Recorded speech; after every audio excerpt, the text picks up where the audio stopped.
Inače nismo dugo se videli ni pričali. Hajde samo pre nego što pređemo na glavno jelo, aj mi pomozi da dam kontekst publici, to jest ljudima koji te ne poznaju, da vide da li treba da te slušaju. Ja znam zašto si meni interesantan. Poznat si kao jedan od osnivača koji su originalno pokrenuli Tenderly. Ili u slučaju da si u Beogradu zbog jednog ročišta koje imate. Mogu to da isečem posle ako hoćeš, nije da je neka tajna. Šta si još od tada do sada radio da je onako, ajde kažem, impresivno i posebno interesantno za ljude koji te ne znaju, da budu u fazonu, ok, zašto treba da slušam ovog lika i da eventualno prihvatim to kao neki signal? Posle Tenderlyja sam joinao Cardano, na kraju sam bio head of product, tu sam prošao sve od smart contracta, ERC20, dosta sam se ekonomijom bavio. Onda sam joinao Protocol Labs, tamo sam lidao infrastrukturu oko minera i u nekom trenutku sam spin-outove iz Protocol Labsa. Mi smo prvi koji su uspešno uspeli da nuklijatuju iz Protocol Labsa. Nuklijacija znači krenuli smo kao deo Protocol Labs tima i onda smo izašli iz Protocol Labsa. Uspešna nuklijacija znači da smo raizovali takođe u istom tom trenutku. Raizovali smo 6 miliona od 1KX-a, Protocol Labsa, prošli smo kroz Alliance, DAO, znači svašta se nešto desilo. U kontekstu startupa koji se zove Web3 Mine, bili smo verovatno prvi DeepIn projekat, verovatno u prvih par, možda i prvi. DeepIn danas je dosta hot, ali mi smo se DeepInom bavili, ne znam, prije 4 godine, tako smo definitivno bili jedni od prvih. I suštinski, dosta nekih ideja i dosta stvari koje smo naučili kao deo Filecoin core tima smo aplicirali na drugim nekim protokolima. Danas imamo jedno, ne znam ja, jedno $100 miliona lokalne likvidnosti i imamo desetine petabajta i uskoro stotine petabajta storage.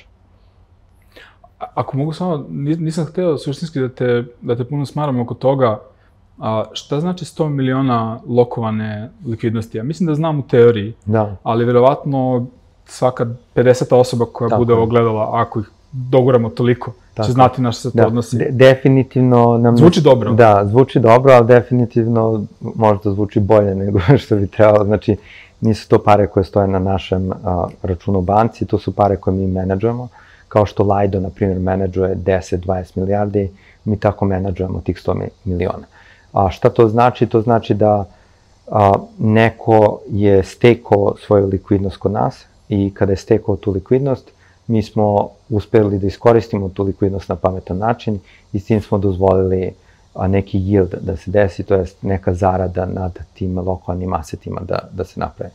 Ako mogu da banalizujem, vi suštinski vrtite te pare, pravite neki profit sa njima i delite taj profit sa vlasnicima tih para. Tako je. Znači, kao što neko kad ode u banku, postoji neki yield, to je neka kamata koju dobije na tu investiciju, tako neko kad dođe kod nas i oroči svoja sredstva kod nas na neki period, on ima neku kamatu koju zarađuje tu. A što to bolje zvuči nego što jeste? Pošto meni 100 miliona zvuči dobro čak i ako nisu moji. Čak i ako su to meni moje mušterije dale da ja njima vrtim. Jesi to skroman ili... Pa možda. Mislim, samo sam teo da kažem, nije da držimo to na računu u banci. Dobro. A reda veličine, koji godišnju zaradu ti imaš od toga? Ne bih ti pitao brojke, nego kapiram da je ispod 1% svakako, ali Pa nije više od procenta, znači 100 miliona ako se računa neka inflacija od 30%, znači 3 miliona pa mi tu nekih 15%, znači Dobro, šta je inflacija u tom kontekstu? Da, pa, mislim, na kraju dana treba da ta zarada dolazi od negde i slično kao i u današnjoj ekonomiji, s tim da većina ljudi nije svesna kako današnja ekonomija funkcioniše, inflacija služi da se novi kapital ubrizgava u ekonomiju. Taj novi kapital se koristi za rast ekonomije i sad, naravno, uvek se balansira da ta inflacija ne bude prevelika, ali takođe nije dobro da inflacija bude premala ili da nema inflacije, zašto se onda dolazi do nekih drugačijih efekata, gde ljudi previše štede i generalno se dosta uspori ekonomija. Tako postoji neka healthy doza inflacije koja odgovara svakom nekom ekosistemu. U kontekstu u kom se mi nalazimo, na primjer, to su kompjuterski resursi. A najviše se bavimo storage-om danas i najviše se bavimo Filecoin mreži. U Filecoin mreži postoji ta inflacija oko 20-30%. I sad ako mi uspemo da zaključamo tu likvidnost koju smo dobili od naših korisnika i kad kažem zaključamo da je iskoristimo na način koji donosi vrednost toj mreži, mi smo u stanju da napravimo, to jest da zaključamo tu inflaciju od 30%, a od te inflacije od 30% mi imamo neki deo. Znači, naš cut, to jest koji deo mi uzimamo, jeste 10 do 15% od te inflacije od 30%. Tako da ako je inflacija od 100 miliona 30 miliona godišnje, mi našim customerima napravimo 85%, a nama napravimo 15% toga. Je li to blizu realnosti? Taj scenarij koji si mi opisao? Da. Pa to je, mislim, ne znam da li si ti zadovoljan, meni zvuči vrlo zdravo. Da, mislim, uvek treba gledati bolje, ali... Dobro, okej. Dobro, za ljude koji ne poznaju... Mislim, sve to relativno, na kraju dana, hoćemo da rastemo na idealno, većina storage ove planete, tako da donekle smo tek na početku, ako gledamo iz konteksta storage-a, 100 petabajta je, ne znam, 0.001% svog storage-a planete, voljeli bismo da dođemo barem do 20, 30, 40%. Ajde da, ako ti je okej da se vratimo u nekom trenutku na to, pošto bih ja vrlo sebično te pitam nešto što mene zanima. Ime pitanja je kuda idu ljudi kao ja. Sadržaj pitanja je otprilike ovaj. Ja se identifikujem pre svega kao preduzetnik, ali bi bio nekako neiskren prema sebi ako bih rekao da sam u svakom preduzetničkom poduhvatu do sada bivao uspešan. I stoga ne mogu da ekstrapoliram da ću čak i u ovoj eri AI-a biti uspešan. Ali pre ere AI-a sam bio u fazonu, čak i ako ovi moji preduzetnički poduhvati ne budu uspešni, ja uvek mogu da se vratim jedan korak unazad i budem ono što mi je takođe neka, da kažemo, neko zanimanje, a to je dizajner. Nisam najbolji, ali nisam uopšte loš. Međutim, sad kako se AI razvija, ja osjećam da gubim tu poziciju gde mogu se povučem i da se regrupišem i da ponovo dalje napredujem ka čemu god da hoću.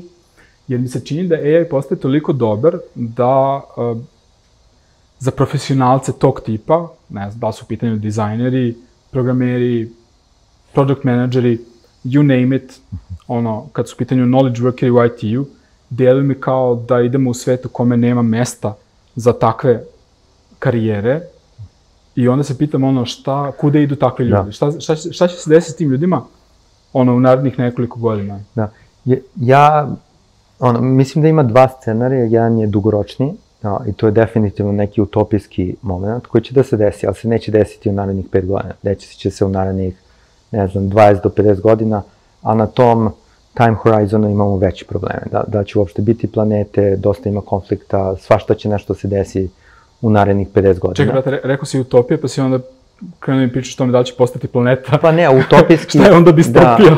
Pa ne, utopijski scenario, gde suštinski većina vrednosti AI-a, to jest da će AI većinu vrednosti koja se generiše na planeti da generiše.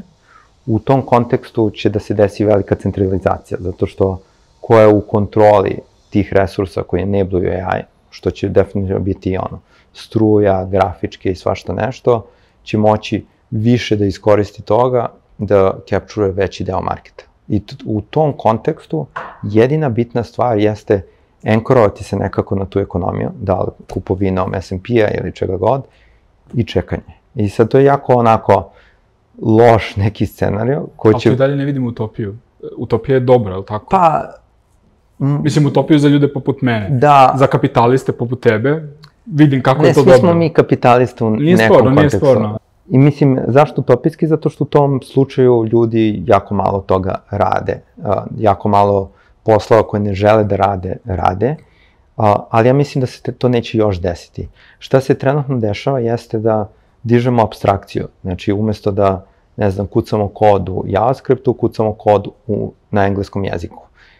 I ta abstrakcija se diže i s tim smo u stanju da više uradimo sa manje eforta, ali ceo taj problem solving, ceo taj moment razmišljanja o problemu, da li na produkt nivou, da li na UX nivou, na kom god nivou, to još uvijek ostaje kao nešto što je jako bitno i što moraju ljudska bića da rade.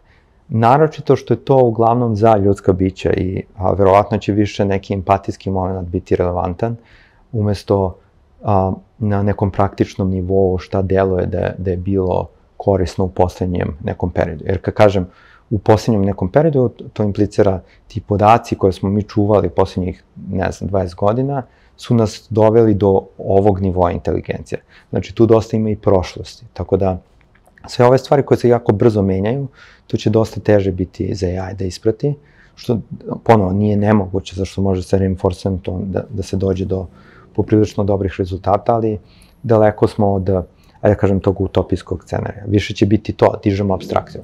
I da odgovorim na tvoje pitanje, na primjer, ja ako sam inženjer, veliki deo, sad, naravno, veliki deo inženjeringa će samo da uđe u mnogo bolju, ajde da kažem, mnogo bolju, ajde da kažem, više neku renesansu inženjeringa, zato što konačno će inženjeri moći da budu inženjeri, a ne kucači koda, što jako često nije bio slučaj u posljednjih, 10 godina, gde se napravilo gomilu tih nekih rola koje su trebali samo da lepe stvari, na primjer, kucaš neki REST API, da radi nešto očigledno, da izvlači nešto iz baze, što znaš da treba da se uradi na određeni način. Sve te stvari ne bi trebali ljudski umovi da rade, nego bi trebala neka automatizacija da se desi.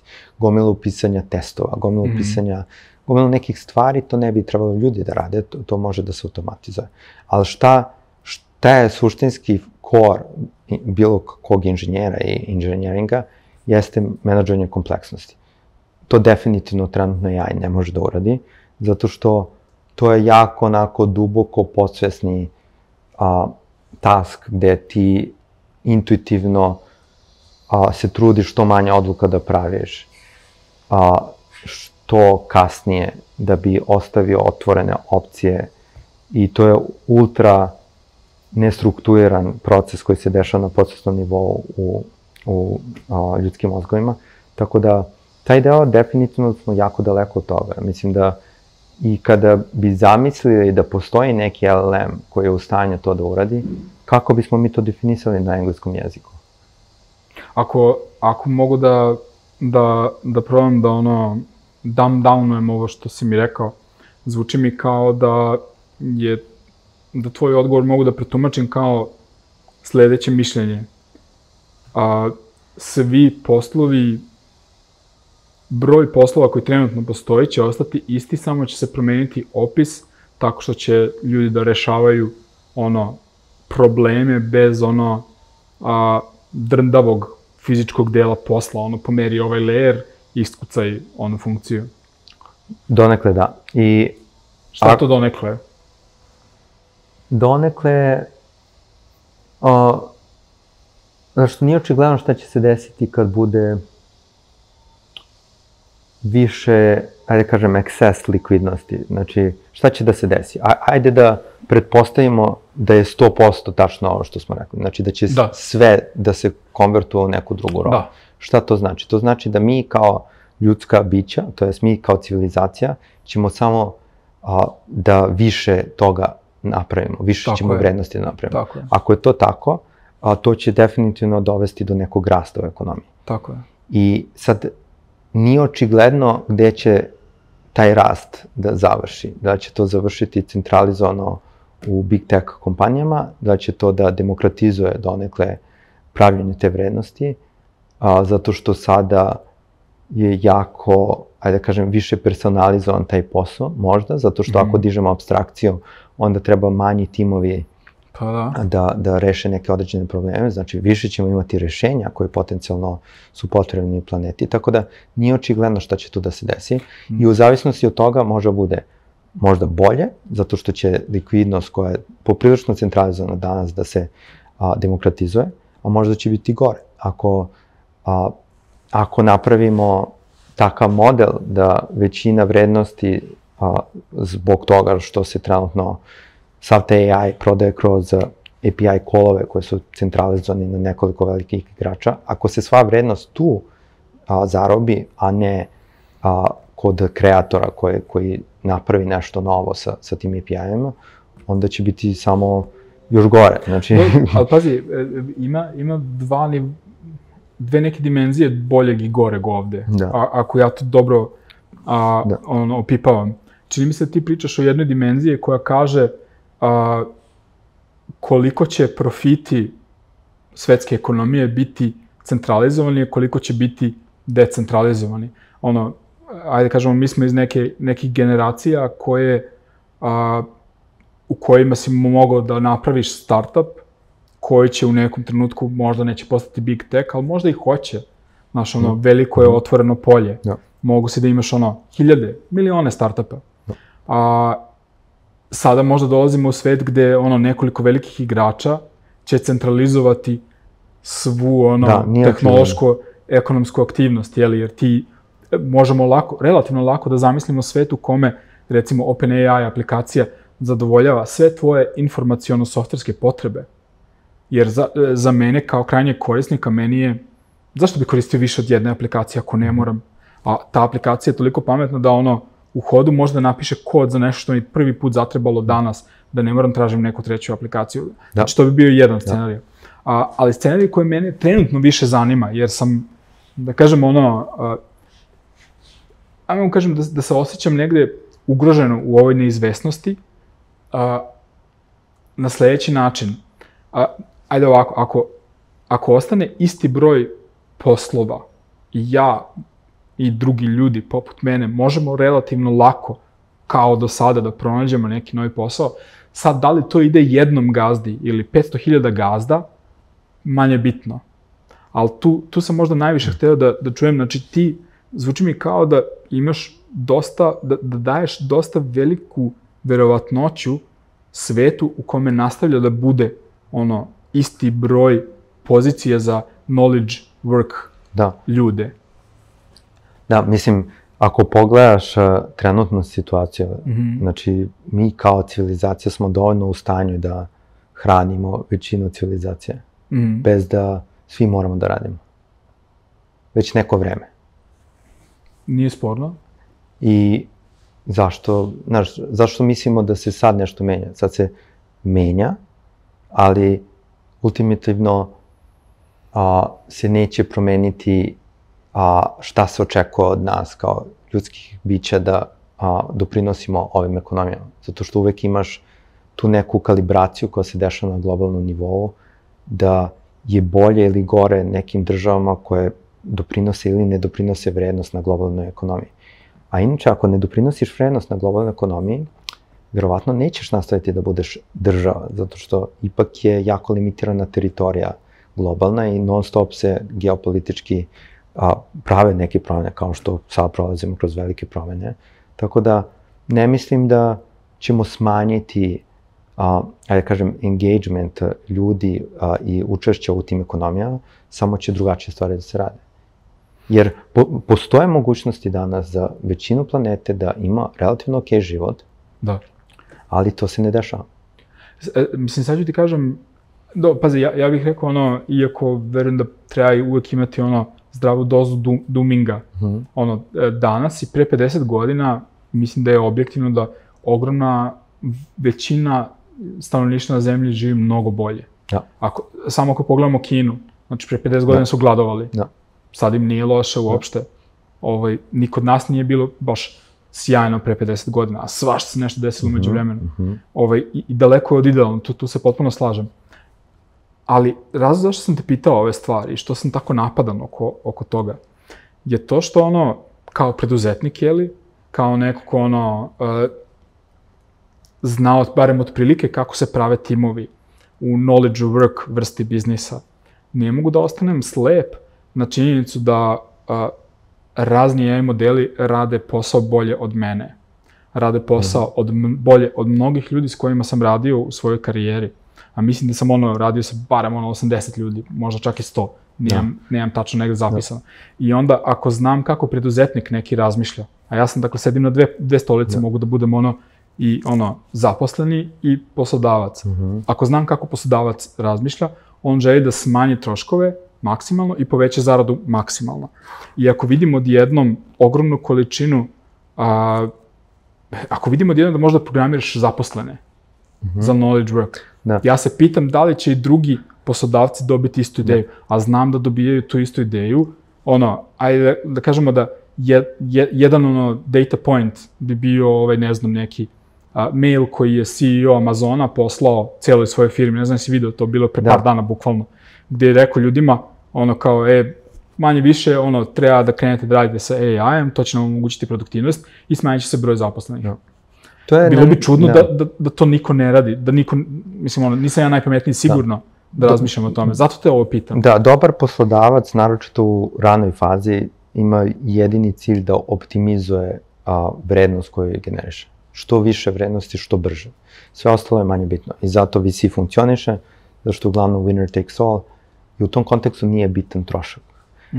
Šta je jako interesantno u startupima, naročito u deep techu, gde je malo tech zajebaniji, jeste da nemaš očigledan linearni return na ljudima, naročito inženjerima. Znači, više inženjera uglavnom znači više problema, loše menadžanje kompleksnosti, zato što imaš možda više, po znacima navoda, ruku koje mogu da nešto rade, da drže tu kompleksnost u životu, što nije inženjerski posao. Inženjerski posao jeste da menadžuješ kompleksnost, a kad izmenadžuješ kompleksnost, to znači da više nemaš posao. Taj deo si rešio, ideš na sledeći deo. Tako da, ima taj moment, ali takođe, ako želiš velika tržišta da stvarno zatvoriš, ima gomilu tog nekog posla koji mora da se desi na nekom ljudskom nivou. I mislim da će samo u tom kontekstu da se drugačije stvari rade, a ne da će manje ljudi trebati.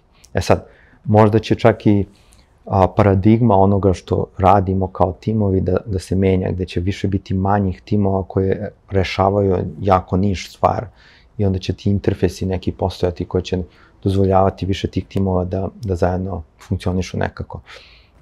Ali na kraju dana najbitnije je da neko novo tržište capturuješ i da pokriješ neku horizontalu, da ideš dalje, ili neku jako interesantnu vertikalu, ali da cijelu jednu nišu uhvatiš i da voziš tu nišu, voziš sledeću nišu kada pobediš prvu i tako dalje. To se neće promeniti. Da li ti treba više ili manje ljudi za to, to je diskutabilno. Jasno mi da to kažeš meni kao preduzetniku, ali me zanima šta kažeš meni kao individual contributoru. Ja mislim da individual contributori će više biti prezuzimljivi. Mislim da ulazimo u renesansu preduzetnika, zašto ako pogledam sebe, mislim, ja obožavam da se bavim produktom, obožavam da se bavim techom, ali ne volim da se bavim ni ljudima, ne volim ni da se bavim nekim managementom, strukturom, to su sve neke stvari koje meni ne interesuju.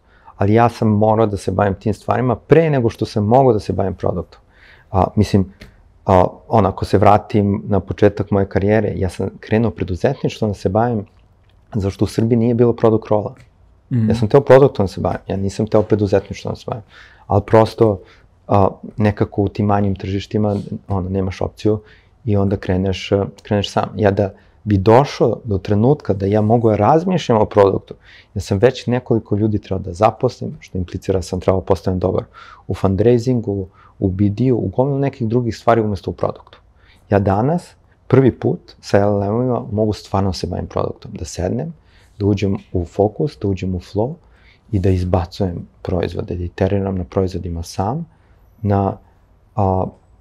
sa brzinom mog razmišljenja, umesto sa bottleneckom moje sposobnosti da menadžujem neke ljude koji bi te ideje sproveli i napravili neki proizvod iz toga.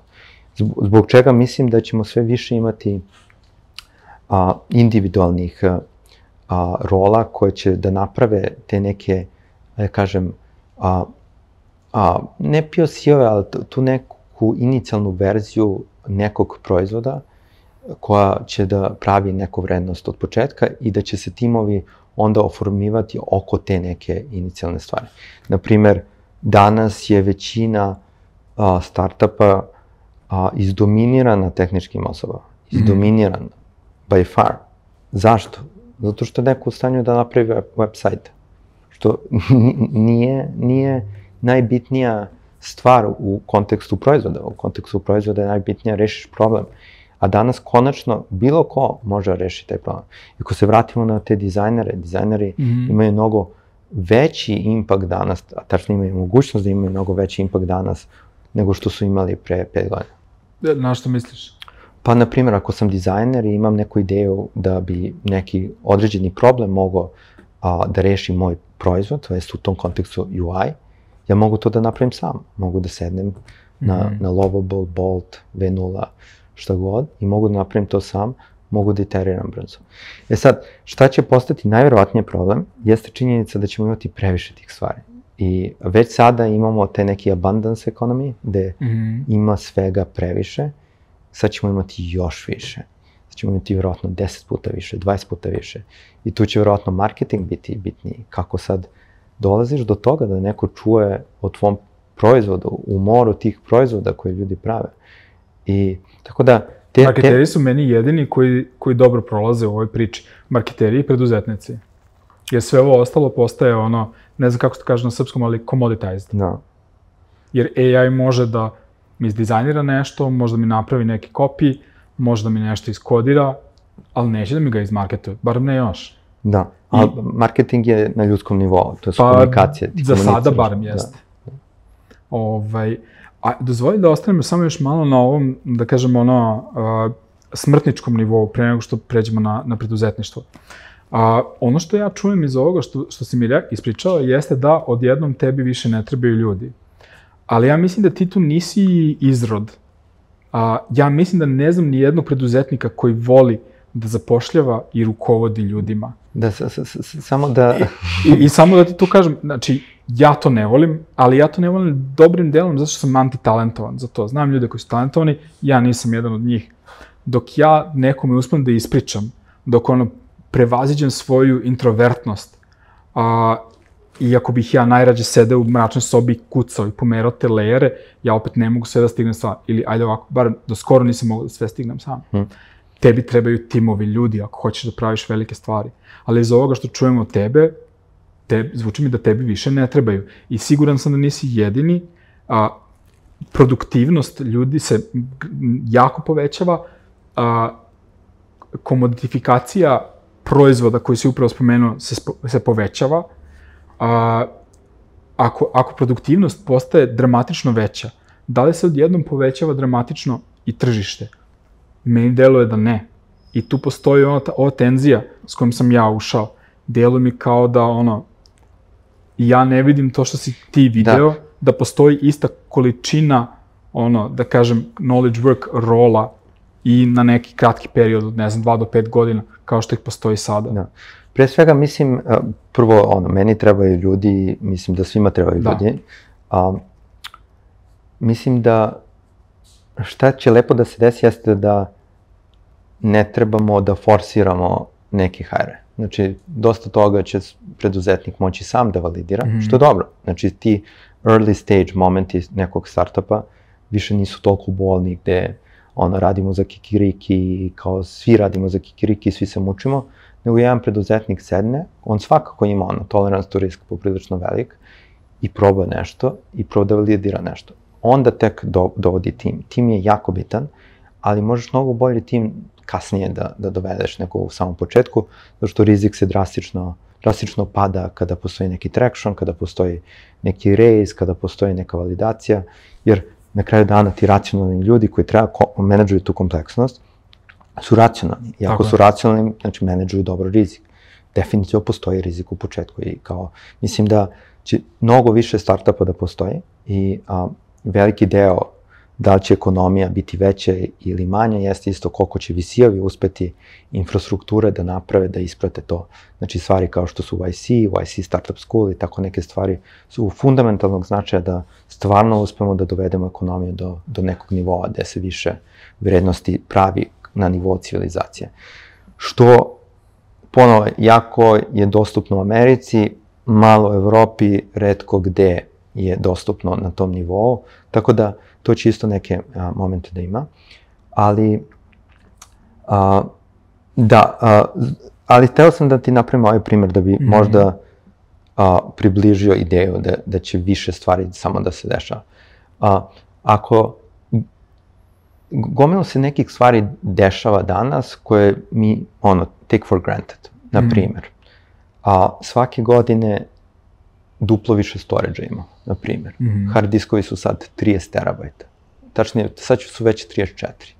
Ja kad sam krenuo se bavim, na primjer, više storage-om, 8 terabajt diskovi su bili standard. Pa su postali 16 terabajt diskovi standard. Pa 24. Znači sad 30, 34. Uskoro ćemo imati 60 terabajta. Znači više i više podataka možemo po istoj površini da čuvamo. Sad, svi ti ljudi koji rade na tim uglavnom relativno dosadnim poslovima, ali koji compounduje neku vrednost svake godine, će sada imati dodatnu inteligenciju koja će moći da im dozvoli da bolje rade svoj posao.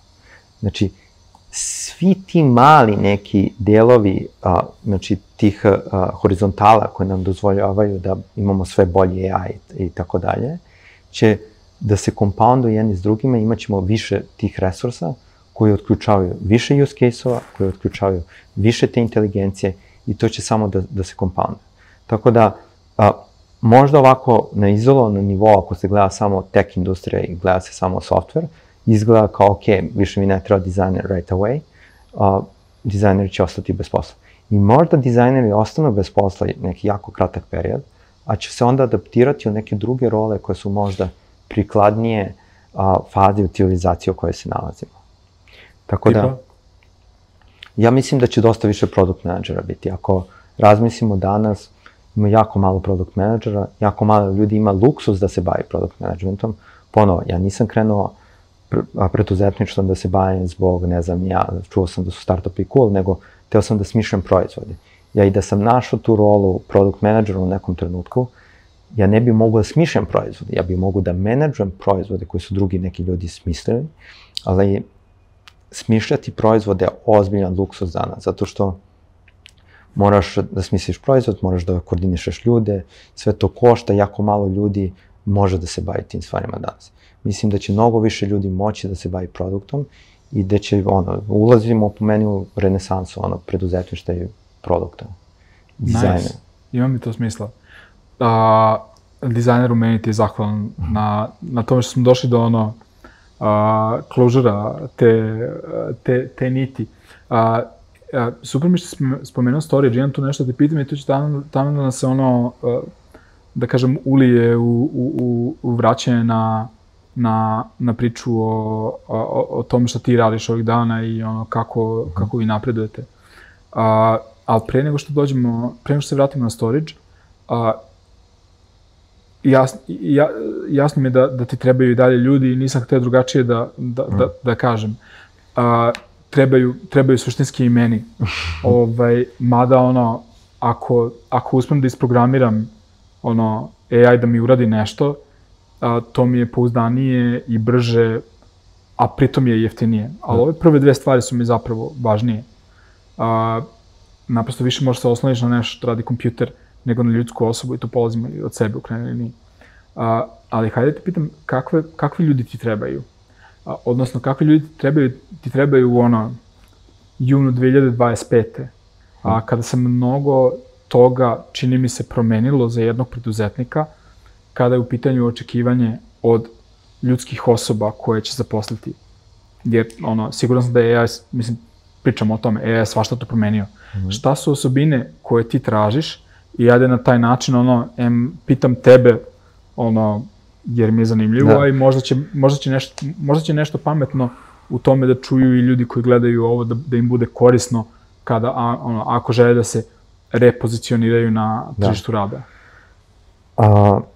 Mislim, ne vjerujem da će odgovor da pomogne u repozicioniranju, ali mislim, zavisi na kraju dana šta je cilj. Ako je cilj nekom startupu da dominira neku industriju, znači moraš da dominiraš industriju, znači treba ti 0,1% ljudi u određenim nekim stvarima. Te stvari mogu budu nešto kao operativni excellence, znači neko u stanju da, ne znam, menadžuje pola milijarde capexa u hardveru i da se to sve desi nekako magično i da nema problema, da predvidi neke rizike, da izmenadžuje te rizike i slično, da napravi neke finansijske apstrakcije iz tih aseta na način da to bude, ajde da kažem, kompatibilno sa ekonomijom u kojoj se nalazimo danas. Naprimjer, ako imamo pola milijarde hardverskih aseta, gde se nalaze ti aseti, da li je to u Švajcarskoj, da li je to u Emiratima, da li je to u Americi, da li je to u Kini. Znači,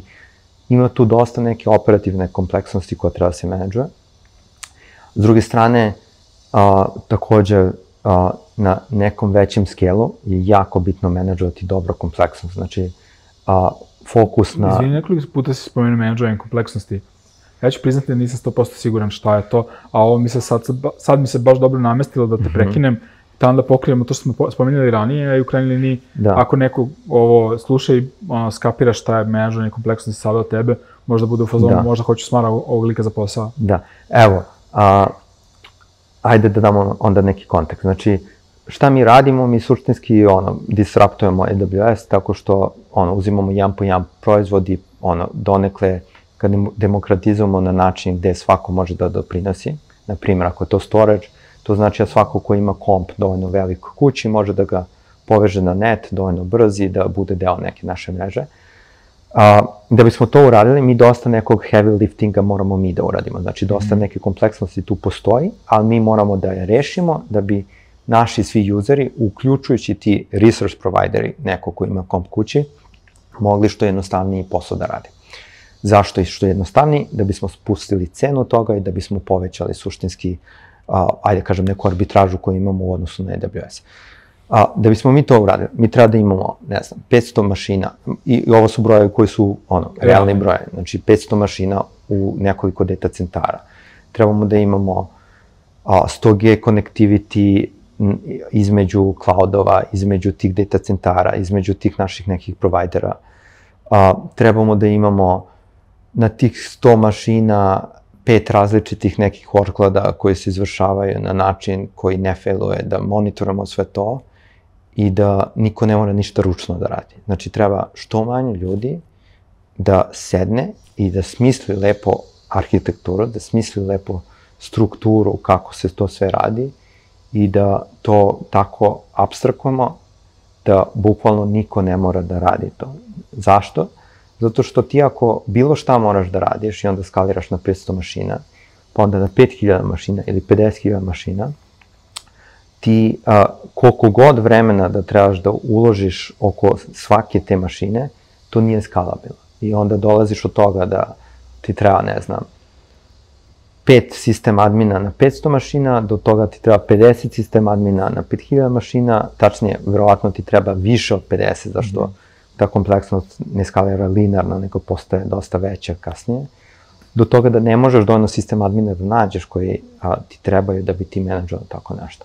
Sad, menadžovanje kompleksnosti u tom kontekstu jeste, prvo, kako strukturiramo kod da možemo da provisionamo 500 mašina, da možemo da reproducujemo to, da to može da bude skalabilno i da možemo da iteriramo brzo na tome. Znači, kad je provisionano, kako mi poboljšavamo to svaki dan, kako se to upgrade-uje, da li možemo rollbackujemo, sve te neke stvari su ultra bitne na nivou menadžovanja tog softvera i kompleksnosti tog softvera, da bi mi mogli da uradimo taj posao. Jer nama ako treba i 5 sistem admina sada, mi nećemo moći da disruptujemo AWS, jer nije poenta da dođemo na isto što je AWS uradio, što jeste te 100.000 ljudi koji rade na AWS-u i na Amazonu, nego da imamo mnogo manji tim koji je u stanju da enabluje mnogo više infrastrukture i da spustimo cenu te infrastrukture i da enablujemo druge neke timove da sa nama mogu da menadžuju većinu nekog novog clouda koji će postati realno. Je li menadžovanje kompleksnosti inoviranje?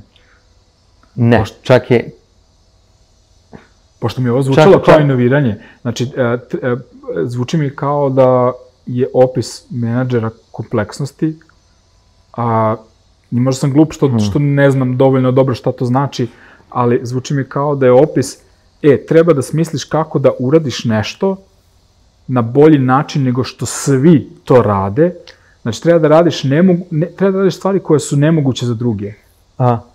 Pametnije, jeftinije, brže, ni iz čega. Pazi, definitivno je neka vrsta inoviranja. Nije mi to loše.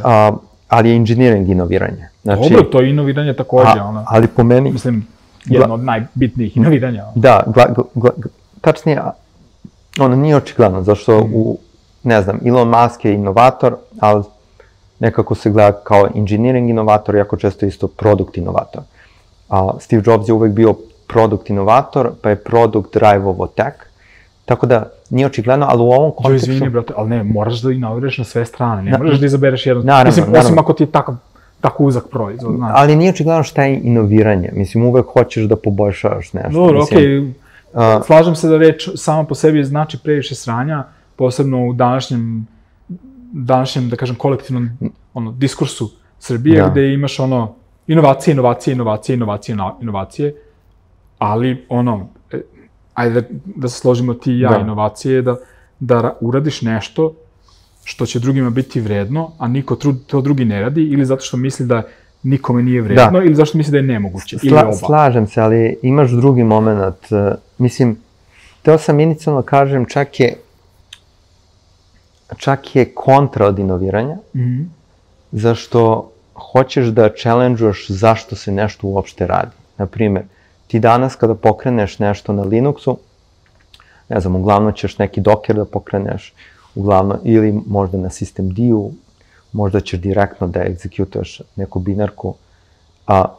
Sad, koliko se ljudi pitalo zašto pokrećeš taj Docker? Šta će ti Docker? Koliko je ljudi stvarno potreban Docker? Mislim, iz konteksta challenge-ovanja tih nekih defaultnih odluka koje civilizacija pravi, nekako slučajno zbog neke inercije, da, definitivno inoviranje. Ali challenge-ovanje, zašto se stvari rade, zašto je kompleksnost introducovana na svakom koraku, to je menadžovanje kompleksnosti. I slažem se s tobom, to je baš disruptovanje nekih ideja koje u kontekstu inženjeringa koje su pretpostavljene nekako, iz nekog razloga. I definitivno da, sad se slažem s tobom, jeste neki način inoviranja. Znači, zato što kao preduzetnik isto inoviraš u nekom tržištu, ti kažeš, ok, zašto se nešto radi na određeni način i challenge-uješ to i onda se betaš na to. Isto tako u kontekstu menadžovanja kompleksnosti, sličan je proces razmišljanja o tome, ali je meticulous focus on simplicity i challenge-ovanje gomilo nekih apstrakcija koje su samo stavljene tu nekako slučajno ili zbog nekog glupog razloga su tu. Ali malo ljudi je dovoljno tehnički dobra da vidi sve te apstrakcije. Jer ti kad pokreneš Docker, većina inženjera će da ti kaže to se tako radi. A retko ko će da se pita zašto se to tako radi. To sam da ti kažem, čak ni tehničnost mi nije nužno dominantna osobina tu. Koliko ajde, ne znam, radoznalost... Jako je bitna tehničnost tu, zato što moraš da razumeš šta. Znaš, na primjer, u kontekstu tržišta za preduzetnika, ok, ja se vozim, ne znam, svojim kolima koji su u mom vlasništvu, ok, vidiš koliko to košta, pa dobro, možda mi je jeftinije da se vozim Uberom. Jer razumem taj problem, osjećam taj problem, jer ja učestvujem u tome.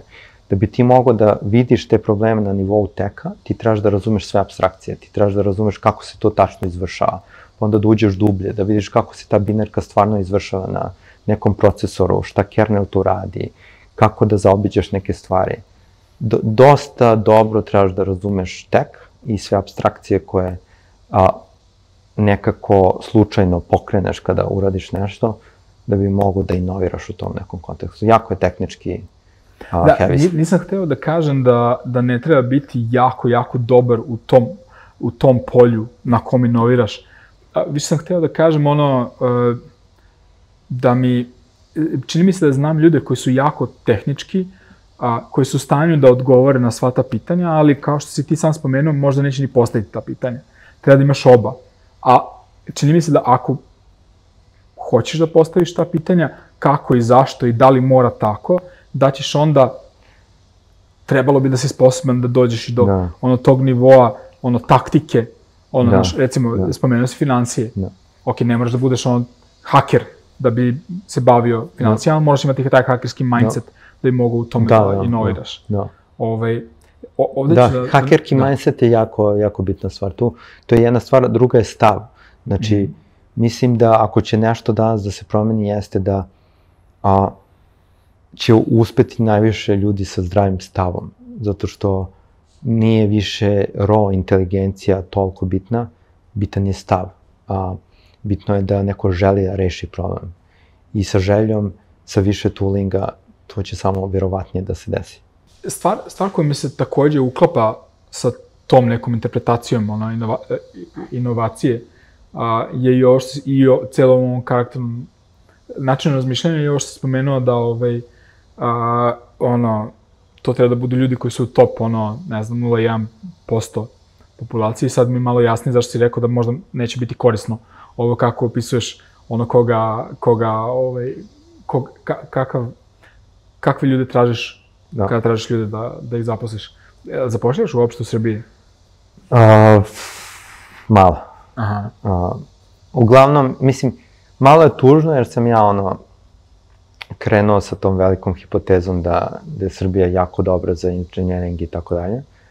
Nije da nije. Nije da nije, ali prosto ili nema dovoljno, ajde da kažem, razvijela industrija koja može da enable ljude baš da budu on top of their game.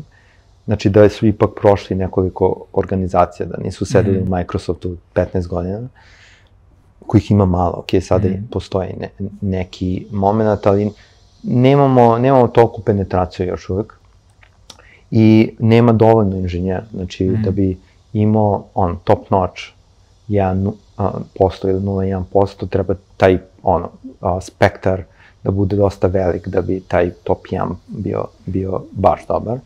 Tako da, to je jedna stvar. Druga stvar, ne znam meni deluje da ponovo taj neki mindset koji je više, ajde da kažem, grinderski mindset, da ljudi baš žele da urade nešto, da je to više, da je malo ređe to naći u Srbiji. A tebi za startup treba grinder? Apsolutno. Za startup trebaju ljudi koji žele nešto da urade, koji žele da iskoriste na najbolji način svoj život, da naprave najveći impakt. U Srbiji je malo teže naći taj mindset, s tim da primećujem da novije generacije, znači, ne znam, možda 7-8 godina mlađe od mene, da se ipak menja malo taj mindset. Sad ne znam odakle je to došlo, da li su oni onaj inicijalni hype teka koji se desio na ovim prostorima preskočili, pa su ipak morali da se grounduju za nešto globalno. Da li je u tom trenutku globalno content postao toliko dobar da je lokalni content totalno nepotreban bio, znači totalno nešto što ne konzumiraju. Ali primećujem veliku motivaciju, primećujem nešto što sam ja pre 10-12 godina definitivno imao u tim godinama i definitivno nešto što želimo da guramo i da pomognemo, tako da ako hajrujemo u Srbiju, uglavnom hajrujemo taj neki spektar ljudi koji su sveži, koje možemo da ekspozujemo ka tom nekom growth mindsetu umesto neki zero-sum game koji je jako često bio prisutan ovde. Jedna stvar koju sam ja negde zaključio jeste da naprosto prilike za zarađivanje i normalan život su u Srbiji negde onako dosta bile retke, i 90-ih, i najgde 2000-ih, i 2010-ih, i onda je možda čak i racionalno da ljudi traže nešto što je udobno i normalno, a ne startup. I možda smo mi koji tražimo neki startupizam ovde, zapravo ti koji su mislim, takvi su svugde izrodi, ali ovde možda i posebno. A potpuno je legitimno biti u ovom fazonu, sad to što to nije naš fazon je druga stvar. Da, nekako, mislim, ja kad sam odrastao, dosta sam se pitao, zašto ja uopšte postojim, kao što, zašto provodim vreme na ovoj planeti, kao šta je cilj svega? Znači, jako je teško nekako prihvatiti činjenicu da je okej da samo proletiš nekako kroz taj život i da se ne osjećaš ispunjeno da si nešto uradio. I nekako to mi je onako velik moment bio kao, čekaj, stani, onako, definitivno imam mogućnost nešto da uradim, postoji. I mislim da je jako bitno razumeti taj deo, da postoji mogućnost, da nije sve rigged game, gde je sve već namešteno, ali kad skontaš to, onda život postaje mnogo ispunjeniji. I generalno, na kraju dana kapitalizam je set-upovan tako da empoweruje dosta ljude koji žele promene stvari i koji mogu promene stvari, naročito u nekom boljem kontekstu. Ima onaj mim, razmišljao sam o značenju života i onda sam se okrenuo B2B SaaS-u. U tom slučaju B2B PaaS. Mislim, ti si platform as a service otprilike. Ne, mi smo infra čista. Mi smo se vratili na početke. Ajde da se vratimo onda zajedno tu i da prvo da napravimo jednu poveznicu sa AI-em, pošto sam opsednut time. Znači, ulazimo, ako nismo već ušli u ono doba, zlatno doba sadržaja. I ako gledamo najnovije, ne znam, modele za generisanje videa, sve su bolji, naravno. I deluje mi da će biti, ne znam, za godinu dana dovoljno dobri da su teško razaznjivi od, čak su danas tu, samo više na nivou demoa. Kao što je programiranje bilo na nivou demoa pre godinu i po dana.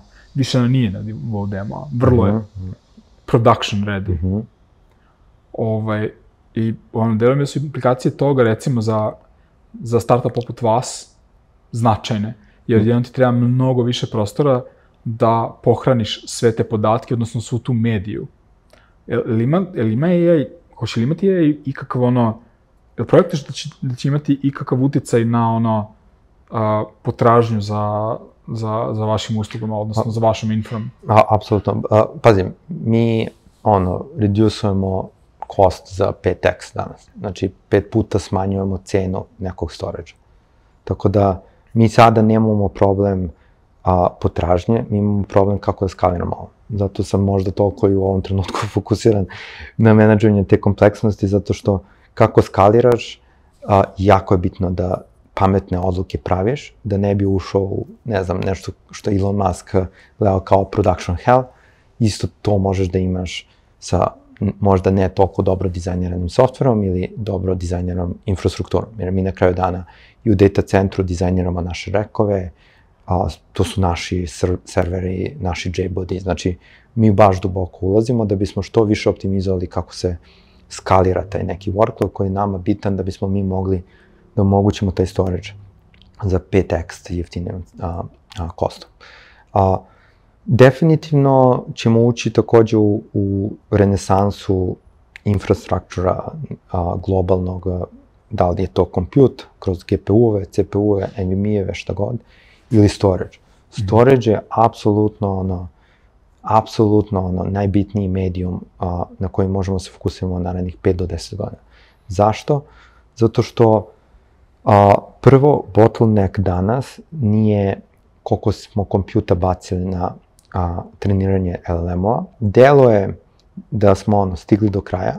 Mislim, došli smo do nepraktičnih problema. Naprimjer, koliko energije možemo da u određenom nekom prostoru skupimo. I kad dolaziš do gigavata, znači ti ne možeš vertikalno nuklearne centrale da stekuješ. Znači, dolazimo do momenta da mora tu da bude, da bi ti mogao da preneseš tu energiju efikasno, bez da gubiš previše te energije, što implicira mora bude blizu. Znači, mi smo došli do nerealno velike gustine potrošnje te energije da više ne može. Znači, da hoćemo, ne može. Jedino što može pomogne jeste bolja litografija, na primjer, efikasni čipovi, efikasne grafe i slično, ali i tu smo na 4, 3, 2 nanometra, nema ni tu previše prostora. Jedina stvar koja nam nedostaje danas jeste još podataka. I zato je ceo space oko data storage-a postaje jako interesantan, mi smo se fokusirali na storageovanje podataka što jeftinije moguće, ali relativno hot. Šta to znači? To znači danas možeš da izabereš da arhiviraš nešto i to kad arhiviraš uglavnom čuvaš na neke magnetne trake. Te magnetne trake su suštinski kasete koje se čuvaju u nekom klimatizovanom prostoru da bi trajale, 20 godina, ali tebi ako ta kaseta treba da pročitaš nešto sa nje, to je jako skupo i jako teško raditi. Mi se ne fokusiramo na to, ali se mi fokusiramo na layer odmah iznad, koji jeste, čuvamo ipak na hard diskovima, znači to je na nekim hard diskovima, koji se vrte ili usporavamo koliko se brzo vrte ti hard diskovi da bi manje struje trošili. I onda, kada su nam potrebni ti diskovi, mi, ajde da kažem, regenerišemo ili restorujemo kontent koji je na tim hard diskovima.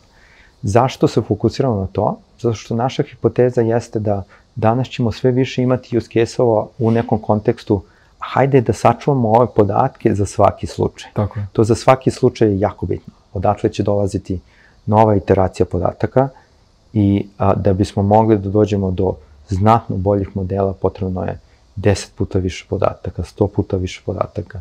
I svi oni podaci koji su se brisali do sada, mi hoćemo capturujemo te podatke i da ih sačuvamo, da u nekom trenutku kada neko hoće da trenira veću neuronalnu mrežu, može da triggeruje taj restore i da dođemo do toga da se ti podaci koriste u nekom kontekstu treniranja ili nešto slično. Pitao bih te sad nešto o podacima, nešto smo se malo dopisivali oko toga, ali samo na brzaka. Koja je mušterija koja dolazi kod tebe, koju je AWS previše skup, a ti im nisi previše rizičan kao alternativa za koju manje znaju? Čisto da doznao sam otprilike. Ima svih ovih dosadnih use case-ova kao što je, ne znam, medical, na primer, ti u Americi ako odradiš neki scan bilo čega, ti regulatorno moraš da čuvaš te podatke 30 godina. 30 godina čuvanja tih podataka poprilično skupo, radiš to iz regulatornog razloga, znači ti si forsiran to da uradiš, inače moraš neku kaznu da platiš koja je mnogo veća. Ti imaš certifikate za to? Imaju neki od naših data centra te certifikate, ne moramo mi da imamo, dovoljno data centar da ima u kom mi ili neki naši customeri operišu.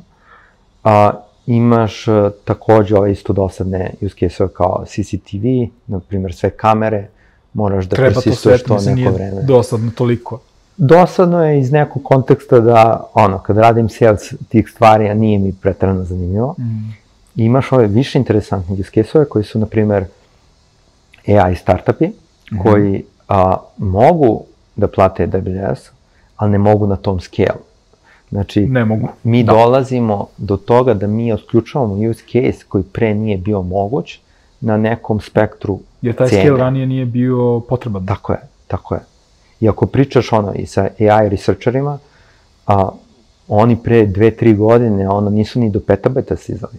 Tako da sada otključavamo spektar skela koji do sada nije bio istražen i u tom kontekstu mi hoćemo što više da napravimo vrednosti.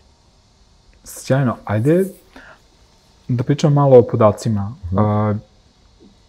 Očigledno, imamo taj meme, godina podaci su nova nafta, bla, bla, bla. Sve je to lepo, ali ajde da pričamo malo o praksi, šta se menja u kontekstu podataka u poslednjih nekoliko godina. Imamo javne podatke, uzmemo, skrejpujemo internet, nije tako lako kao što zvuči, ali dovoljno jednostavno šta treba da se uradi. I vidimo šta sve je moguće uraditi sa tim podacima. Svašta ispostavlja se. Makar kada su u sposobnim rukama, da li u pitanju OpenAI ili neki da kažemo startup koji je hobi projekat, kao što je DeepSeek.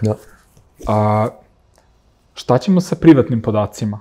Kakvu to ulogu igra, ako ikakvu, u ovoj, da kažem, AI eri? I kad kažem privatni podaci, ne mislim na svoje lične, nego mislim na tipa, ne znam, banka X koja verovatno ima svoje neke petabete podataka iz svojih nekih 50 godina rada. Da li je to nešto što se nalazi u tvojoj, u tvom prostoru ekspertize ili nešto, je to uopšte nešto što je interesantno? Spomenuo sam ovo samo zato što mi se učinilo da si ti to spomenuo kad smo se bili nešto dopisivali oko ovoga, vjerojatno ću ovo i da isečem, ali ako sam promašio, pomozi mi da nađem pravi put. Da. Pre svega danas privatni podaci, jako ih je malo, znači, ne znam, nešto što držimo na Google Drive-u, nije očigledno koliko je to stvarno fully privatno i nije očigledno koliko je to učestvovalo u kreiranju ovih modela današnjih. Tako da, baš privatnih podataka je malo i sve ih je manje i verujem da umesto da relajamo na nekim velikim big tech entitetima, da će sve više kriptografskih nekih abstrakcija biti koje će garantovati tu neku privatnost tih podataka. Znači, vidjet ćemo više snarkova u nekim use case-ovima koji ne moraju ni da budu on-chain, znači to su neki use case-ovi koji nemaju nikakve veze sa blockchainom, ali dozvoljavaju nekim korisnicima da čuvaju na neki način neke podatke i da imaju neke garancije da su ti podaci stvarno sigurni. Što se tiče, sad, što je jako bitno, jeste kako mi dovodimo čovečanstvo do toga da svako može da čuva svoje podatke i da nad tim podacima može da kreira neki, ajde da kažem, value, lični u kontekstu inteligencije koje on može da pravi. Naprimjer, kako dođem do toga da ja skupljam svoje podatke i čak se trudim svesno još više da skupljam. Naprimjer, svako jutro se slikam, snimam se u 4K sve vreme. I kako dođem do toga da ja poboljšam algoritme, koji su, naprimjer, čak i otvoreni jako često kao što je DeepSeek, da poboljšam neki LLM koji ja mogu da koristim. Danas je to jako nepraktično, zato što ljudi uglavnom nemaju toliko podataka, naprimjer, nemaju toliko, svakako nemaju toliko podataka, ali nemaju čak ni način da skladište te podatke i uglavnom nemaju podataka zato što nije bilo praktično da skladište te podatke in the first place, što možeš da vidiš i po tome koliko mi više kontenta danas čuvamo nego pre 5 godina, čuvamo mnogo više, zato što je mnogo praktičnije da ga čuvamo zbog iCloud-a i slično. Ali šta se dešava ako je svima mnogo praktičnije da čuvaju na privatan način svoje podatke?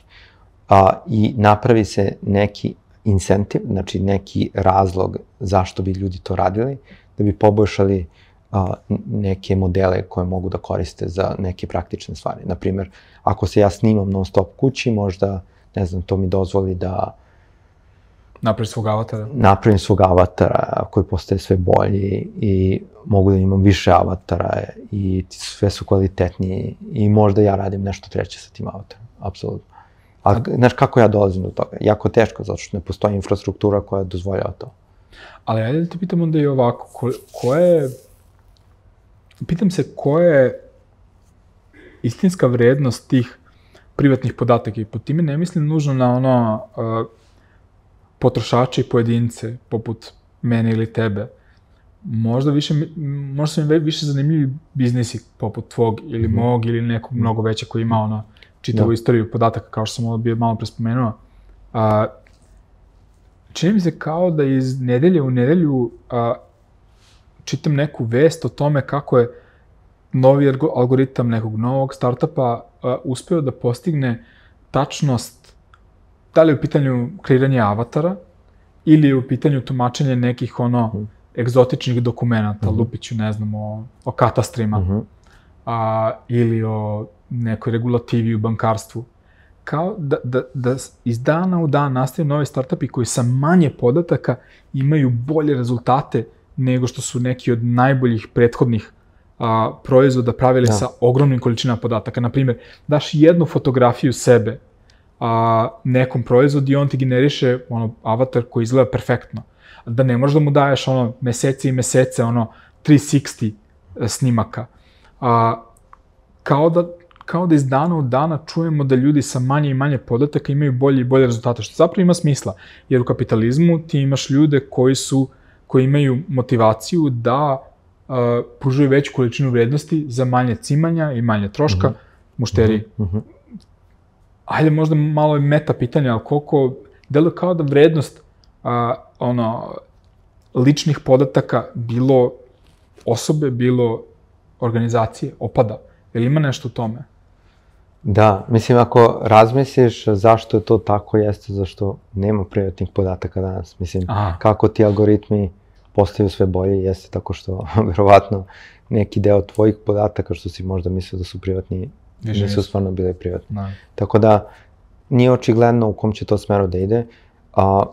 Uvek će sa više podataka algoritam mnogo bolje da funkcioniše, tako da možda ovaj use case nije relevantan, ali možda neki drugi use case otključaš tako što imaš više podataka od sebe i verovatno su to više neki tekstualni podaci ili, ne znam, u kontekstu koda, ako ja dosta koda injektujem u neki LLM će sve bolje postati u pisanju koda na način koji ja želim.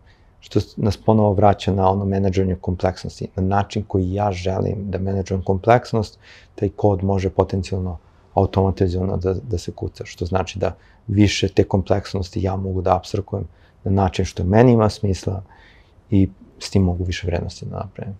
Pomenuo si bio da sa AI-em imaš veliki porast produktivnosti. Pa bi bilo doznao kako to izgleda u praksi. Možda ne egzaktan prompt neki koji koristiš, ali ajde za i možemo s time i da negde zaokružimo za danas. Kako ti svoj preduzetnički put, možda kažem preduzetnički dan, činiš daleko efikasnijim i efektivnijim koristeći AI? Ono što si spomenuo, sad mogu konačno da uđem u flow, bez da moram to da predajem i objašnjavam nekim drugim ljudima. Znači sve da imaš najbolje ljude, veliki je posao da njima objasniš kako nešto želiš da se radi. A jako je teško imati najbolje ljude. Treba ih privući, zadržati i tako dalje i tako dalje. Nekada moraš da uzmeš i nekoga ko nije najbolji, jer ti treba neko da samo obavi deo posla. Ali kod tebe sada je ta potreba dosta smanjena. Šta si ti tu naučiš, šta funkcioniše za tebe? Pitam te zato što možda ja bih hteo da čujem da možda nešto od toga ukradem za sebe i možda nekome u publici bude interesantno. Da, mislim, ja sam, kako ja mogu više vrednosti da pravim jeste, pre svega, mogu da iteriram sam, znači mogu da smislim nešto bez da moram uopšte engineering da uključim, znači mogu sam da dođem do nečega. Imaš neki primjer možda? Imam, znači može svašta da bude, znači može bude od toga da iteriram landing page-u, to je jako jednostavan primjer. Može da bude to da umesto da sednem sa nekim da pravi algoritam sa mnom oko optimizacije konkretno neke arhitekture, ja mogu da simuliram to sve sam. Mogu da napravim simulator ekonomije sam. To su sve neke stvari koje bi potencijalno mogu da uradim i pešice sam, ali bi mi većinu dana uzele, a to su neke stvari koje mogu relativno lako da uradim danas, bez bilo kakve potrebe da uključim bilo koji drugi resurs. Sad, resursi u tom kontekstu bi bili ljudi koji bi mi pomogli da napravim tako nešto i onda kada uključiš ljude, onda uključiš i neki management, onda uključiš i neki planning, onda ja krenem da se bavim deliverom, to je project managementom, umesto da nastavim da iteriram na nekom rešenju i da razmišljam stvarno o toj nekoj vrednosti koju ja mogu da otključam ako neke podatke na određeni način, ajde da kažem, izmasiram da mi daju neki koristan input. To je definitivno jako bitno, naročito što u tom nekom momentu sam u stanju da ostanem u posvesti. Jer ti čim trebaš da napraviš nešto, ti trebaš da pređeš u taj svesni mod, da skucaš nešto što se builduje, što može da se renderuje nekako i tu onda prekidaš taj flow fokusa koji imaš na nivou ideacije i razmišljenju o ideji oko svega toga. Posle, iskreno mislim da što se tiče LLM-ova, tek smo zagrebali površinu toolinga, znači neke stvari koje ja radim. Mislim, inače ja koristim sve LLM, znači cloud i... Šta najviše koristiš? Gemini mi je super, ali cloud Cloud mi ima... Claude? Claude Code mi je baš dobar. Hvala ga ljudi. Zašto povežem neki MPC, kako se zove, model MCP-eve, jel da? Aha, MCP server. Da, i onda mogu mnogo više da radim suštinski, tako što umesto da ja klikćem po nekom UI-u, ja interaktujem sa tim abstrakcijama novim, programabilno kroz engleski jezik. I to su glupe stvari, na primjer, kao, ovo su notes sa sastanka, stavio sam neki action points, sve što je action point, treba se napraviti task, povezan mi je linear sa Claude-om i to se sve automatizuje. I naprave se tiketi na linearu. Ja da drag and dropujem tikete i da se smaram kod tih stvari, to je totalno nepotrebno, da to mi isto prekida taj neki fokus koji mogu imam. Kad to uradim, mogu kažem, ok, sad sve labeliraj, da je to došlo sa ovog sastanka, stavi u backlog, uradi ovo, uradi ono, potencijalno mogu da kažem, ok, s obzirom da sam u tom titlu ostavio neki ID, pogledaj taj ID kroz Google Docs u dokumentaciji, enrichuj taj task tako što dobro razmisliš o tome šta taj task radi na osnovu tog titla i na osnovu kontenta koji si našao na Google Drive-u. Daj mi da ti potvrdim da je to ok. I govorim nekih stvari koje bi definitivno sate provodio radeći, koje ako razmisliš šta su, to su samo mogu da koristim neku inteligenciju koja nije preterano velika u tom nekom slučaju, da efikasnije koordinišem ljude. Tako što ja efikasnije mogu da se izrazim preko nekih apstrakcija koje su svima poznate, kao što su tiketi, neki description tiketima i slično, da bi se na kraju iskoordinisao rešavanje problema i da bi na kraju taj proizvod došao u neku formu koja je korisna. Koliko si ti produktivniji i koliko ljudi sa AI-em i koliko ljudi ti manje treba zbog AI-a? Je svašta nešto što si mi opisao, zvuči mi kao da je ranije mogao da bude zadatak za bar jednu osobu. Da. Definitivno ne mislim da ću zaposliti product managera anytime soon. Znači, ja mogu da nastavim da vozim tu rolu. Delivery postaje human problem, a ne operativni problem je taskove pravi neko i menadžuje taskove, nego postaje drugačija rola gde taj project manager pokušava da reši socijalne probleme u timu, kako tim bolje funkcioniše, da li neko na individualnom nivou ima neki problem, da li može reši taj problem. Znači, više postaje neka people ops rola nego neka project manager rola. Zato što project manager može sada da konačno se bavi svojim timom, a ne operativnim admin taskovima kao što su privlačenje tokena, ovih tiketa. Da. Tako da... Koliko si ti produktivniji i koliko manje ljudi ti treba? Izvini što ponavljam, ali ne želim da ostavim bez te informacije. Dosta smo produktivniji. Mislim da postoji neki magični broj na 10 ljudi i ranije nisam imao luksus da budem u tom nekom range-u, sada imam.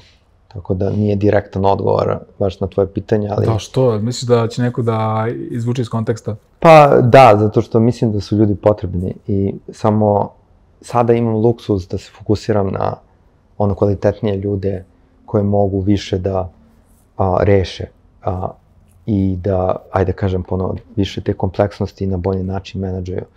Ali ljudi su potrebni i ljudi će nastaviti da rešavaju gomilu problema, samo će to dosta drugačiji problem biti. I jako je bitan kontekst, znači mi rešavamo nešto što je dosta onako specifično, dosta je kompleksan problem. Mislim, mi nismo uspeli taj problem da rešimo dovoljno dobro sa 20 ljudi, verovatno ćemo sa 6 ljudi sada. Tako da, jako je bitno koji je to set ljudi i jako je bitno praviti dobre odluke. Mislim da je to danas očigledno da će bilo koji decision making u bilo kom delu, ja kažem, apstrakcija biti fundamentalna značaja. Naprimjer, ja mogu koda koliko hoćeš da iskucam danas sa LLM-ovima, ali koji je to kod? Šta radi taj kod? Koliko se ekspozujem sa svakom linijom koda da nešto u nekom trenutku možda ne funkcioniše. To su stvari koje su bitne danas, ne kucanje koda. I ako treba da završim s nečim, jeste prvi put smo napravili compiler za kompiliranje nekog C koda u assembly. Što bi to radio? Ne, kažem, prvi put kad smo došli u sličnu situaciju, smo napravili compiler. Znači, šta smo sad uradili? Napravili smo compiler engleskog jezika u bilo koji kod. I to je način kako treba razmišljati o šta se dešava danas versus kao neće biti potrebni ljudi. Mnogo manje ljudi trebalo za C kod nego assembly, apsolutno. Zato što su radili imbecilne poslove, znači, mislim, niko ne želi taj... Mislim, čak, izvini, nisu imbecilni. Ultra je zajebano razmišljati generalno šta staviš u koje registre, ali mnogo ljudi trebalo to da radi. Na kraju šta se desilo kad smo inovirali sa kompilerima, samo smo više koda napravili. I više koda je mnogo nekih use case-ova otvorio, zato što zamisli danas da praviš neki, ne znam ni ja, game engine ili igricu na assembly. Nemoguće. Isto tako, bit će nešto novo, što ne možemo da pravimo sa današnjim abstrakcijama, što će biti enablovano sa LLM-ama.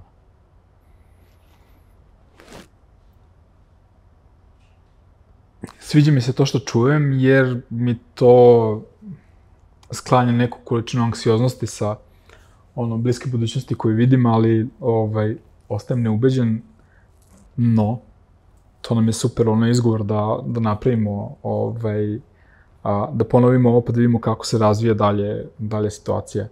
Ovih 6 ljudi sa kojima možeš sad da radiš stvari koje si ranije mogao sa 20, je li to pitanje nekog iskustva i drugačijeg pristupa ili i AI-a?